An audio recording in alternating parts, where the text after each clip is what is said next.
Olá, sou o Roberto, da equipe de dentista da maternidade Nascer Cidadão e fazem parte também as dentistas Andréia e Iva. E o nosso tema é sobre aleitamento e o desenvolvimento do sistema estomatognático. Esse tema é muito amplo e complexo e preparamos essa aula de forma que a linguagem seja o mais compreensível a todos que estarão acessando.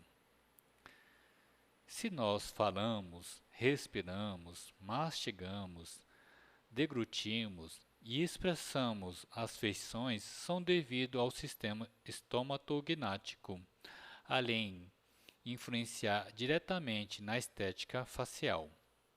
O bom desenvolvimento do sistema estomatognático depende diretamente do aleitamento materno correto, onde a sucção correta ou a presença de hábitos orais não nutritivos poderão ocasionar boas funções ou prejuízo nas funções desempenhadas pelo sistema estomatognático.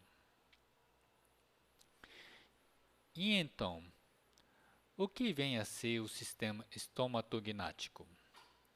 É o conjunto de ossos, músculos, articulações, dente, língua, lábios, bochechas, glândulas, artérias, veias e nervos envolvidos no processo de mastigação, deglutição, respiração e fonação de todos os seres. E esse sistema estomatognático está localizado na cabeça, principalmente na parte facial e no pescoço. E todos os componentes do sistema estomatognático trabalham de uma forma harmônica, realizando diferentes funções. E as funções são sucção, respiração, deglutição, fonação, mastigação. E a primeira função, que é a mais importante para o crescimento e desenvolvimento desse sistema, é a sucção. É através da sucção do recém-nascido que o crescimento e desenvolvimento correto pode ser alcançados de forma plena através do aleitamento materno. A sucção é um movimento exaustivo que o recém-nascido realiza ao seio materno. Sem uma sucção apropriada ao seio materno, os benefícios de um bom desenvolvimento das funções e da face estarão comprometidos.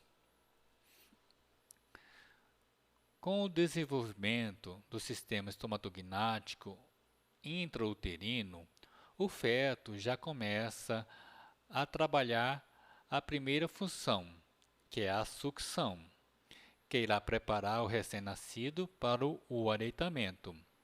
Sem os exercícios intrauterinos, o recém-nascido não terá forças musculares apropriadas para desempenhar a ordenha ao seio materno. E o desenvolvimento da sucção já está presente na vida intrauterina a partir da 28ª semana de gestação. A partir da 32ª semana, a sucção é bem realizada pelo bebê.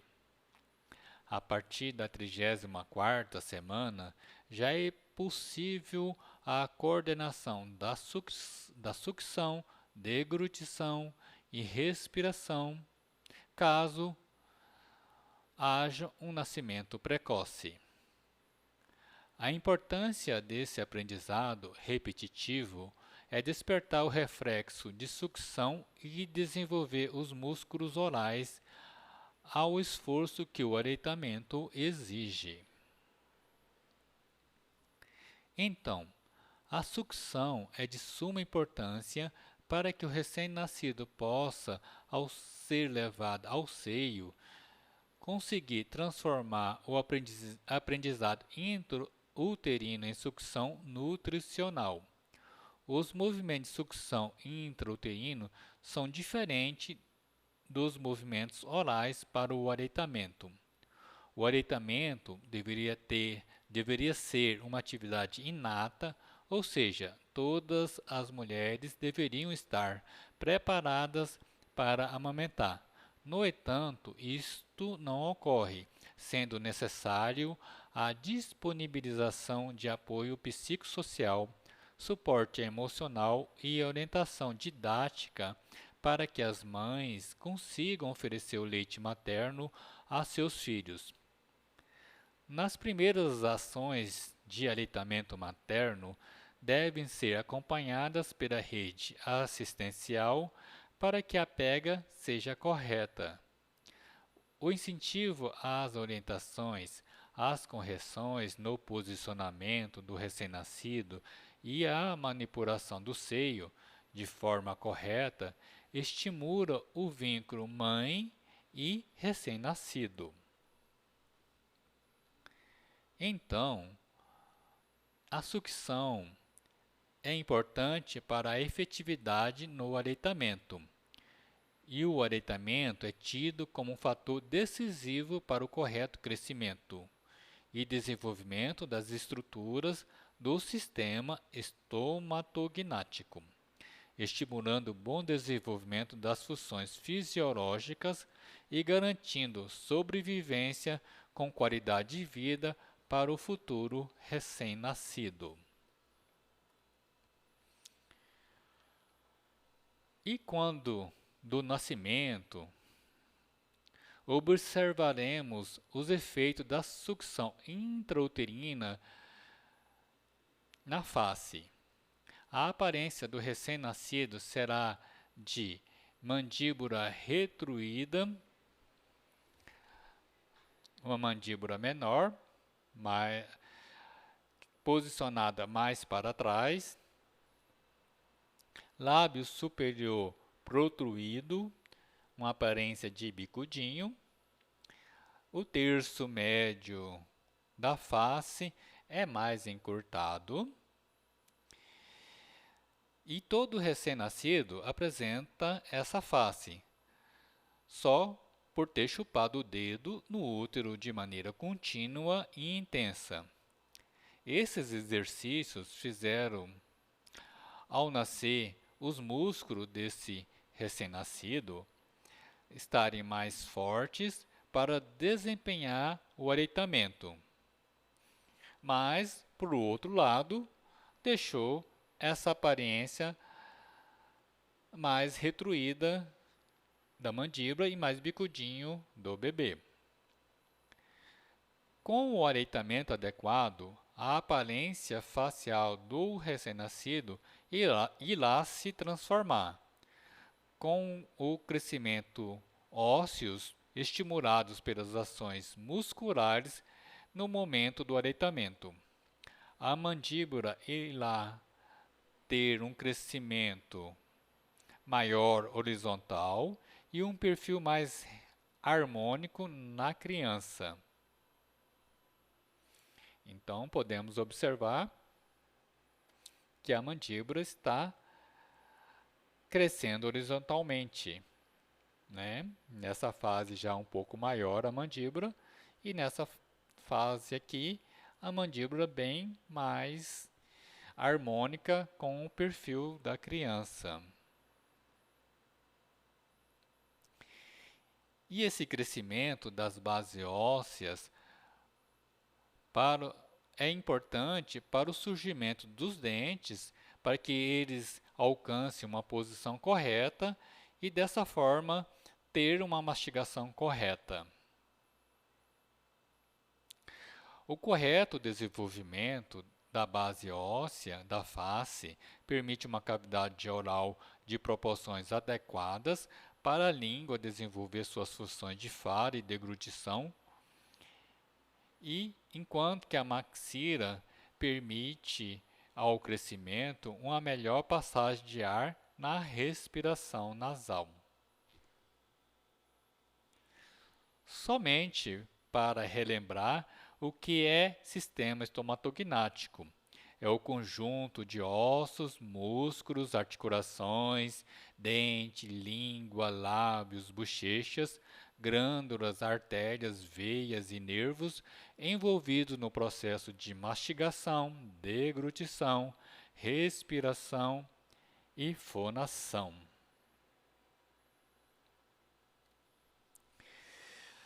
Nesse slide, podemos notar a transformação do sistema estomatognático em relação aos ossos.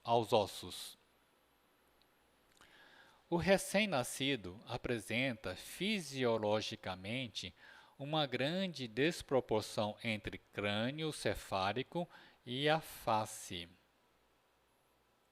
resultando clinicamente numa disto-oclusão estrutural esquelética e pequena altura facial, situação anatômica naturalmente prevista pelo maior crescimento facial do que cefálico durante a infância e adolescência, até chegar à idade adulta em uma neutro-oclusão facial normal, com um crescimento facial resultante para anterior e inferior.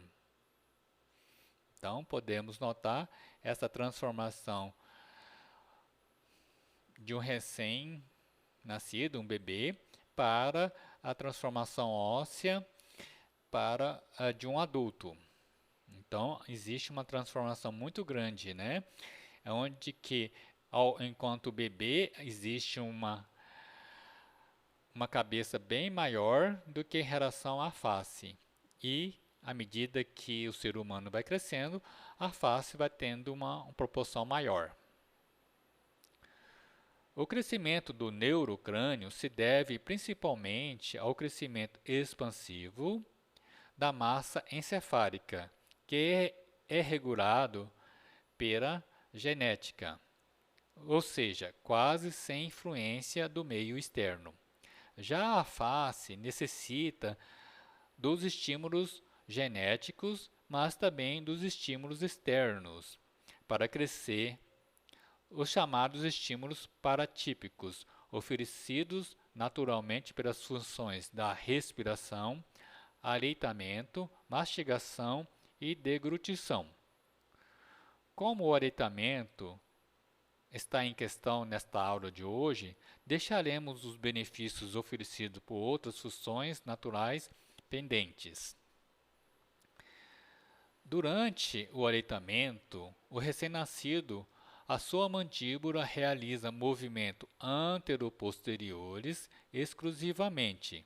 O rebordo incisivo superior se apoia na superfície superior do mamilo e parte do peito materno, enquanto a mandíbula realiza movimentos protrusivos e retrusivos, tendo a língua como válvula hermética, extraindo assim com um considerável esforço o leite materno, nutritivamente e imunologicamente tão importante ao recém-nascido.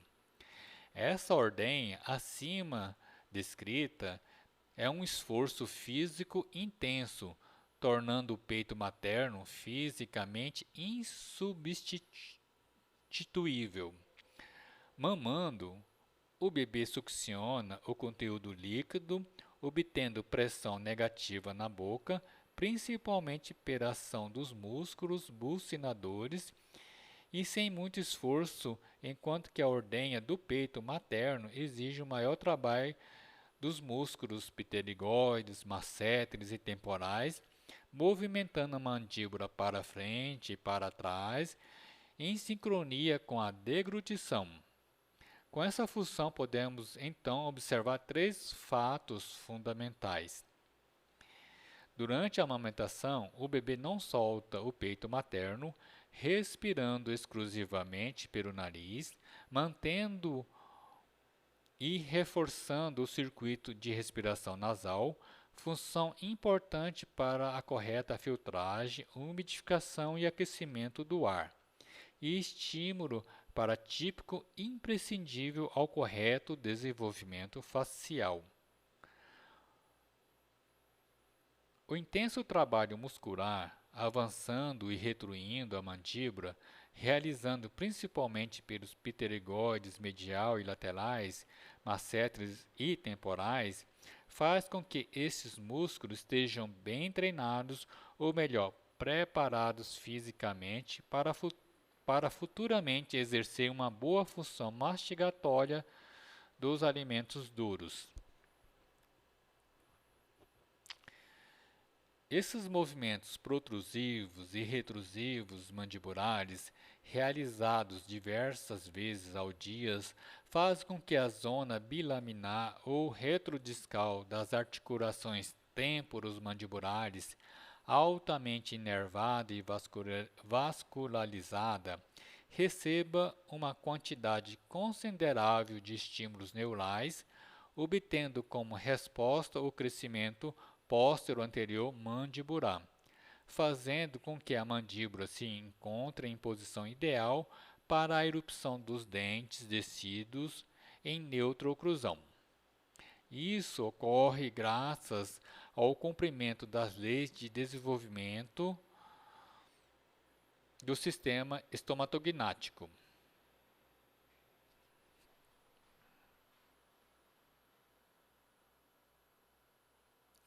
E é nesse primeiro momento do aleitamento materno que é de suma importância a rede assistencial esteja acompanhando, avaliando, orientando e auxiliando para que a transição da sucção digital intrauterina se transforme em uma correta pega e sucção efetiva.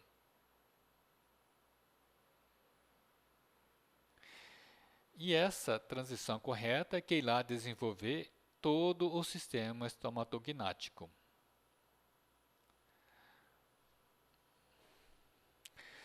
Nesse último foto aqui, podemos ver já um crânio da terceira idade sem os dentes. Mas, trabalhando corretamente hoje com a saúde preventiva, evitaremos muito esse terceiro caso aqui de pessoas chegarem à terceira idade sem dentes.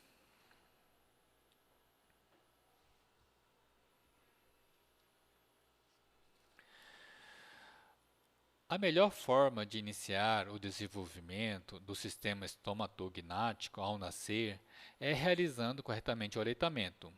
O estímulo das ações musculares sobre o sistema ajudará no correto crescimento das estruturas envolvidas. Assim, o crescimento ósseo e muscular da face será harmônica, permitindo o desenvolvimento das funções que se destina ao sistema estomatognático. Assim, o seio materno pode ser considerado como o primeiro aparelho ortopédico e é por isso a nossa insistência no aleitamento materno que ajudará no desenvolvimento estético facial. Falaremos agora desses primeiros momentos do aleitamento materno. Então, é nas primeiras mamadas que nós, da rede assistencial, podemos ajudar a ajustar o correto manejo da criança ao seio materno. Com a ação da rede assistencial, evitamos muito dos problemas relacionados aos desmames precoces, como, por exemplo, devido à dor e fissuras mamilares, ou às dificuldades de sucção do bebê. Para que se consiga aumentar a prevalência do aleitamento materno, destaca-se que é de fundamental importância que o trabalho interdisciplinar de incentivo ao aleitamento materno seja iniciado o mais precocemente possível, com início no pré-natal, devendo continuar após o nascimento do bebê, apoiar efetivamente as mulheres em sua decisão de amamentar seus filhos. As intervenções devem ainda propiciar às mães oportunidade de adquirir habilidades práticas para o aleitamento, minimizando as dificuldades iniciais. O ideal é que as mães e a rede de apoio pudessem ter as informações sobre as técnicas de orientação ao aleitamento já nos cursos pré-natais, assim aliviando muito da ansiedade e insegurança que esse momento exige. E a rede assistencial humanizada, compreendendo as dificuldades das mães, é a chave de melhor sucesso no processo de aleitamento. São inúmeras as dificuldades relacionadas à técnica durante o aleitamento, e seus ajustes são necessários. Algumas dificuldades estão no manejo da mãe ao seio ou na postura da criança frente ao seio. E toda e qualquer dificuldade que exista influencia no crescimento e desenvolvimento do sistema estomatognático. Na avaliação da rede assistencial, podemos encontrar que a dificuldade está no recém-nascido, com pouca força de sucção, movimentos linguais incorretos na sucção digital assistida, com dificuldade na abertura bucal e limitação do movimento lingual. E na análise da cavidade bucal, podemos encontrar a língua presa ou anquilogrossia. Esse exame é o teste da linguinha. Esse é um exame obrigatório nas maternidade desde o ano de 2014 e a lei é a 13.002. O teste da linguinha pode ser feito por qualquer profissional habilitado nos protocolos de avaliação.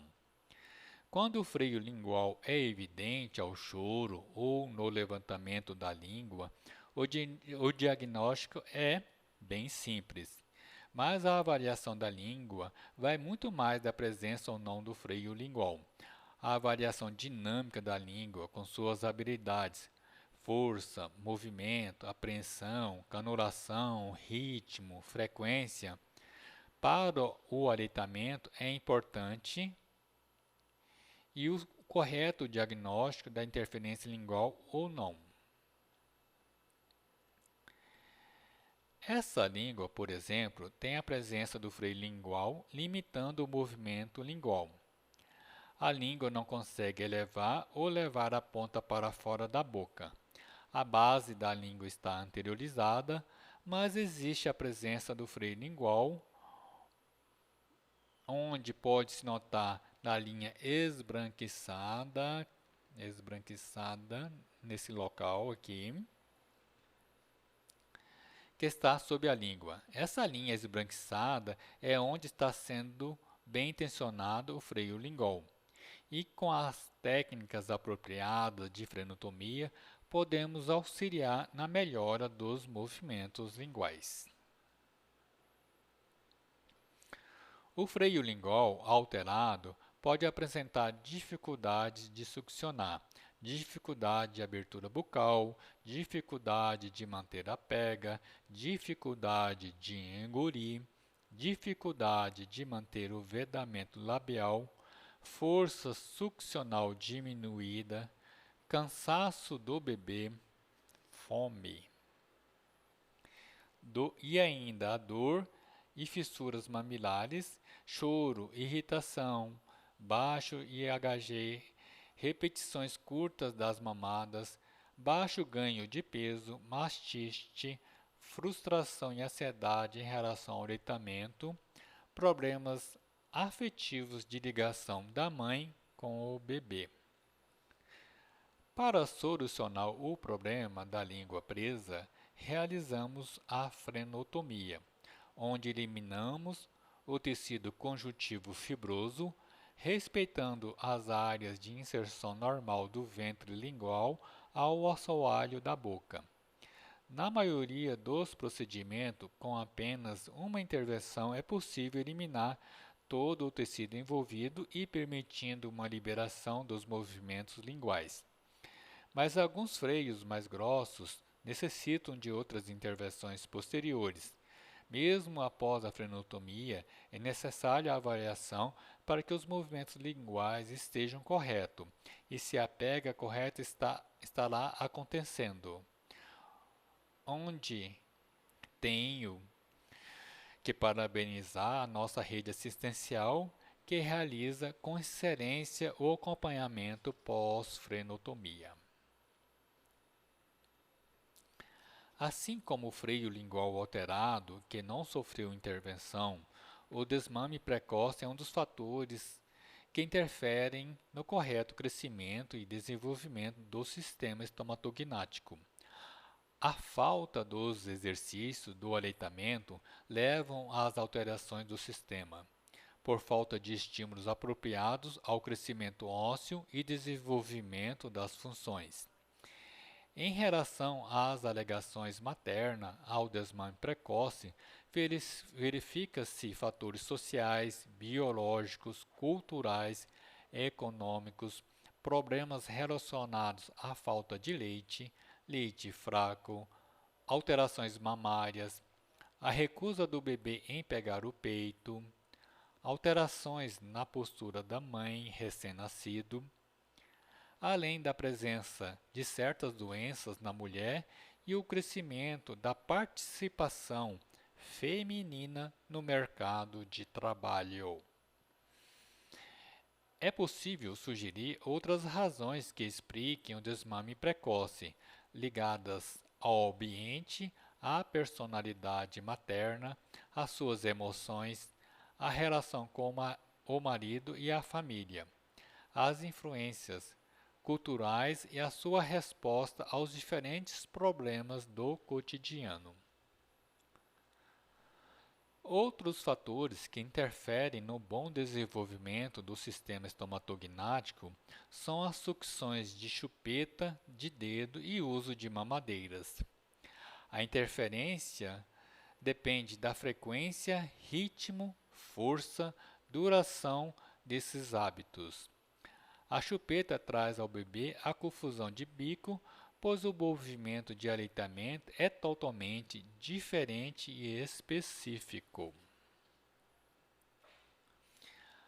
A sucção não nutritiva de dedos ou chupeta, além do uso de mamadeiras, podem trazer prejuízos permanentes no sistema estomatognático do bebê, modificando o crescimento dos ossos da face em direções que dificultam realizar as funções normais. A força exercida no céu da boca faz com que a cavidade bucal seja expandida para cima e ocorrendo um alongamento das bases ósseas superiores e a mandíbula crescendo para baixo, onde as relações dentais superiores e inferiores poderão estar incorretos, que são as más oclusões, como mordida aberta, mordida cruzada. A mandíbula em posição alterada pode ocasionar deficiência na mastigação, alterando também a articulação temporomandibular, ocasionando dores na mastigação ou pela postura inadequada. Esses desvios ósseos da cavidade bucal podem ocasionar deglutição atípica e interposição lingual, e uma motricidade de fala alterada. Esses hábitos deixam os músculos periorais mais hipotônicos e com o assoalho nasal alterado, o que favorece o aparecimento da síndrome do respirador bucal, fazendo com que haja toda a mudança da função respiratória nasal para a respiração bucal.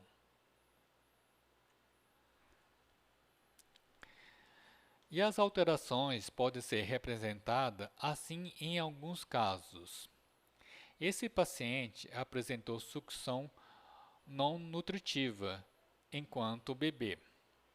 E podemos agora, na sua adolescência, observar o rosto alongado, com falta de vedamento labial, pouco desenvolvimento maxilar, lábio superior protuído e a mandíbula pequena. Dentro da cavidade bucal, as alterações são de maxila atrésica, palato profundo e a distância entre incisivos aumentado. A relação dental superior e inferior está comprometida.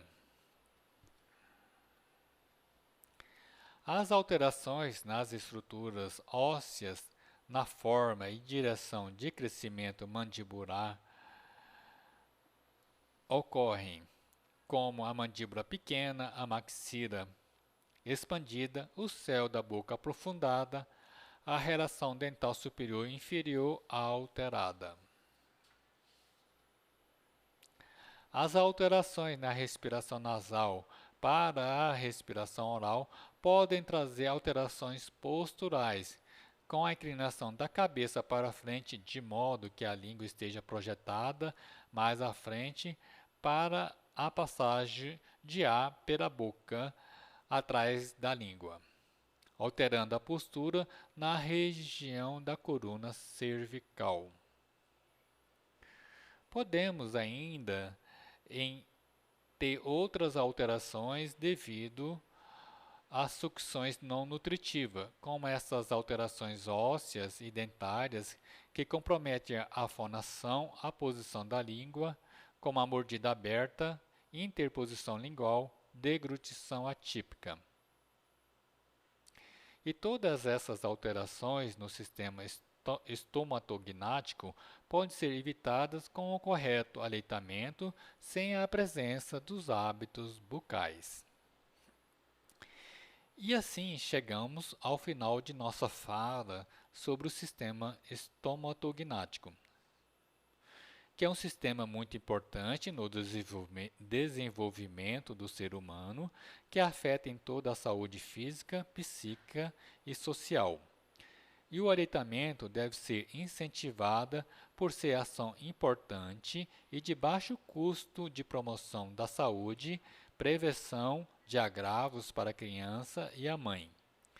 E esperamos que após a nossa fala, que os participantes possam ter uma compreensão da anatomia e fisiologia das estruturas envolvidas no aleitamento materno, que possam simplificar as informações para que as mães possam compreender os benefícios do aleitamento no crescimento e desenvolvimento do sistema estomatognático, orientar que o aleitamento proporcionará a uma pessoa com bom desenvolvimento das funções respiratórias, comunicação, mastigação e deglutição.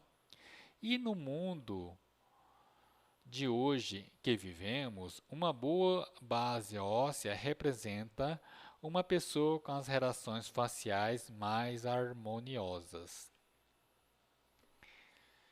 Estamos à disposição para as dúvidas e podem nos procurar no nosso cotidiano na maternidade. Agradecemos a oportunidade de compartilhar informações. Agradecemos toda a equipe multidisciplinar que está envolvida no aleitamento materno, uma equipe humanizada que trabalha com um amor imensurável em benefício do recém-nascido e da mãe. Muito obrigado.